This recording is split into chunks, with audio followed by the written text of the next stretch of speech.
మేడ్చల్ జిల్లా మల్కాజ్గిరి కమిషనరేట్ పరిధిలో రౌడీ గ్యాంగ్ను పోలీసులు అరెస్ట్ చేశారు. 4 రోజుల క్రితం ఓ వ్యక్తిపై దాడి చేసి 15 గ్రాముల గోల్డ్, కారు, 6 సెల్ ఫోన్లు, ఒక స్కూటీని చోరీ చేశారు.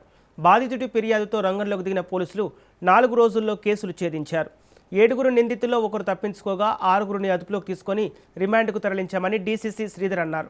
గతంలో అబ్దుల్లాపూర్ మెట్, గట్కేసర్, కీసరలో పలు దొంగతనాలు చేసినట్లు గుర్తించారు.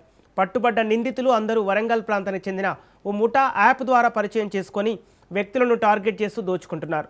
వారి వీడియోలు, ఫోటోలు తీస్తూ బ్లాక్మెయిల్తో సొమ్ము దోచుకుంటున్నారు. సోషల్ మీడియా, ప్రైవేట్ యాప్ మోజులో పడొద్దని, యువత అప్రమత్తంగా ఉండాలని డీసీసీ శ్రీధర్ సూచించారు.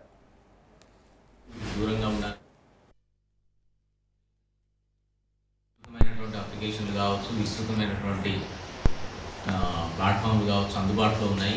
సో వాటన్నిటికీ అట్రాక్ట్ అయిన క్రమంలో ఇటువంటి నేరాల బారిన పడాల్సి ఉంటుంది.